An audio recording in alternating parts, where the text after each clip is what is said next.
Hello, YouTube. It's me, John Avenger, once again. I know it's late, but hey, where I live, the sun's coming up soon. So, welcome to the month of August. Reviews, and this is movies with actors I like or actresses that I love as well. This is a 2006 action thriller directed by Mark Neville and Brian Taylor in their directorial debut and starring Jason Statham. Yes, one of the few Brits that I like as a lead action star. Crank. Yeah, I saw this movie a long time ago on the cable because I don't own the first one. I have the second one, but I'm gonna review that eventually. This movie's pretty fun. It's got I do like Jason Statham as the lead. Kicks ass, really energetic, and his accent is badass. And then you have Amy Smart, that you millennials probably know her as the mom on Stargirl, the TV series on the DC, either on the streaming service or on the CW. She's great in it. She's very sexy in the movie, and he gets to bang her, which is always nice. And then you have the villain, who is Jose Pablo Cantillo. He's some bald headed guy that just he's barely in the movie. He's not really. He's the first person you see on screen that he's talking to. Chef Chelios is the name of the character, Jason Statham's character from Crank. The plot centers on a British hitman in Los Angeles named Chef Chelios, who is poisoned and must keep his adrenaline flowing constantly in order to keep himself alive. In the sequel, he has to use electricity to keep his adrenaline up.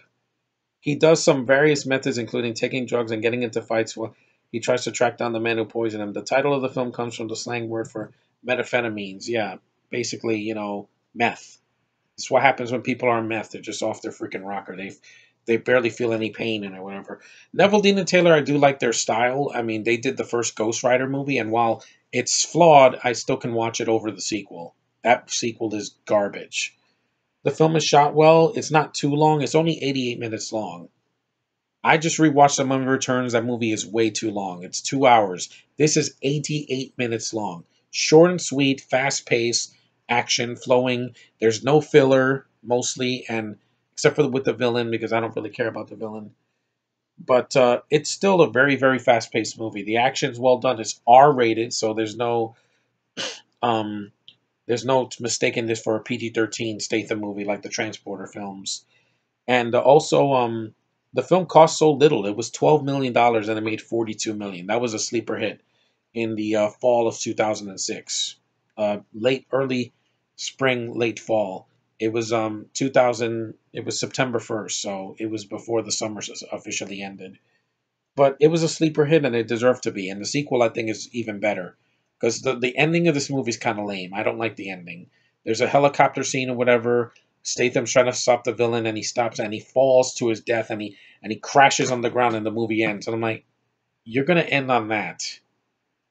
Granted, the sequel happened, so it's not like the movie was ruined because of that. No, if there was no sequel and that was the ending, I would have hated this film because of the stupid ending. I mean, you can't do an ending like that. Do this Looney Tunes type uh, ending where he falls out of a helicopter and slowly goes down, and then bam, I'm dead. I'm like, what? That was stupid. That's one of the dumbest scenes in the movie. There is a scene where he goes to, I think it's Chinatown.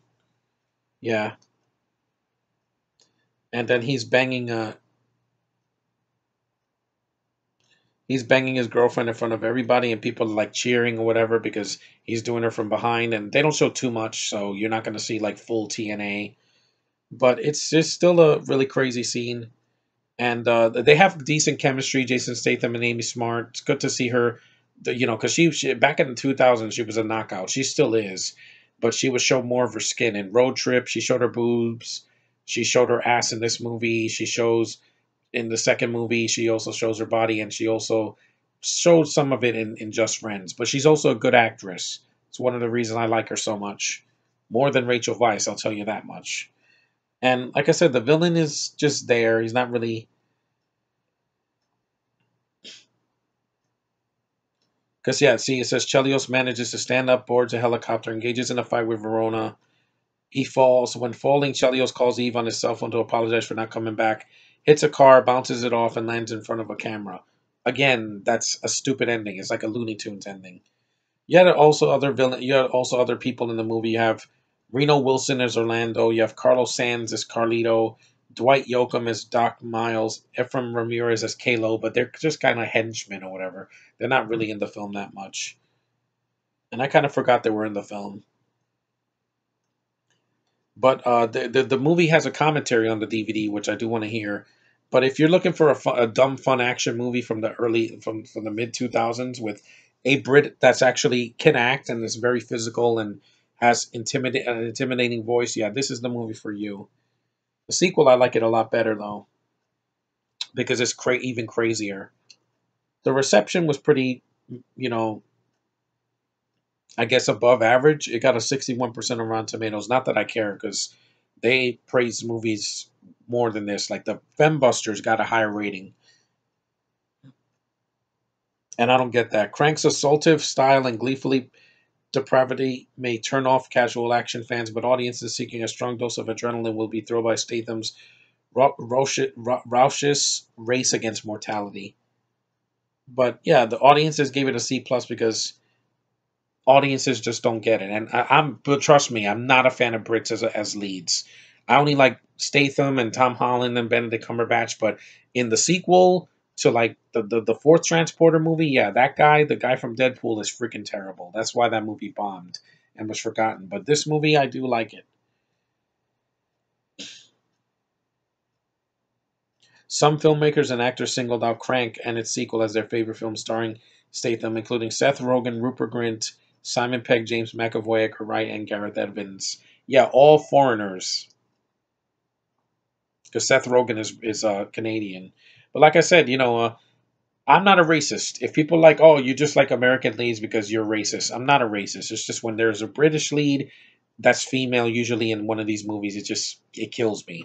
Amy Smart isn't British, so I can definitely take her over a Rachel Weisz, a Felicity Jones, of Amelia Clark, or even that the freaking worthless hobo, which will never be mentioned again by name because I've mentioned her too much. I don't want to see Chaos Walking next year. I don't care. This movie's better. It's R. It's crass. It has a lot of language. It's bloody. It's got some sexual content, and it's not for kids. So, and this was 10 years before Deadpool. So, yeah, R-rated movies can make money. It's not meant for children. If you think they're meant for children, look again, because you don't want a kid to see somebody getting their head blown off or getting cut up or like crashing into something and bleeding. But it's a fun movie. If you've never seen it, I recommend watching it at least once, and it's worth your time. It's short and sweet. It doesn't drag for 2 hours. I'm like, oh god, can this movie just move on? No, I wasn't looking at my watch when I first saw this. I'm like, it's short and sweet. It's less than 90 minutes. Goes by quick. It doesn't waste any time. It doesn't have to pad out the running time for 30 minutes like a lot of the Transformers movies and freaking the Mummy Returns and some of the Marvel movies are too long. I'm not the MCU. I'm saying like some of the X-Men films are way too long. Apocalypse is too freaking long. First Class feels too long. So some of the other movies. There's just some of the DC movies also feel needlessly long. Get to your point. Give the good action. Give some good dialogue. Have a dramatic moment or two, and that's it. You don't need to stretch it out for too long. And this movie doesn't do that, which I'm happy about because too many movies in the past 25 years feel like you need a 2 hour running time. If you don't need it, you could do it at an hour and 20 minutes or an hour and 30 or an hour and 40 at the most. Once it's an hour and 50, it starts to drag a bit. And I'm like, just get to the point. And this movie does that in spades. So I do like Statham. I love Amy Smart. I like the action. The two directors know what they're doing. And it's been a while since they've done a good movie together. I really wish that they had done another film that was successful because Ghost Rider was a success, but they did the second one and it was garbage, absolute freaking garbage. Actually, no, wait a minute, they didn't do the first Ghost Rider. That was Mark, what was it, Mark Johnson or whatever. He did the first one. They did the sequel. That movie did not work because it was PG-13 and Nicolas Cage is over the top for no reason. Jonah Hex was all they only wrote that movie, but it was garbage. Gamer I liked. And so they did the first two Crank movies and the second Ghost Rider. But my bad. The first Ghost Rider was another act. That was another director. Let me look it up.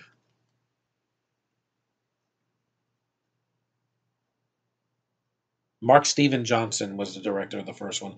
I'm getting my directors mixed up, but they did do a Ghost Rider movie. It was just the second one. I just wish that it was R rated. It should have been R rated. And when a movie needs to be R like this, it works. If this was PG-13, they would have cut out half of the blood. There wouldn't be any sexual content. Amy Smart wouldn't even be in the movie. She probably would have been a cameo, and it wouldn't have been as gritty. And you can't call a movie Crank and be for kids. So yeah, that's my review of Crank. It's a fun movie. Stupid ending. I think the ending is weak, but the second one definitely makes up for that. But yeah, the Neville Dean and Taylor did a good job with this and the sequel, which I'll review eventually. So thanks for watching. Take care, and I'll see you in the next review.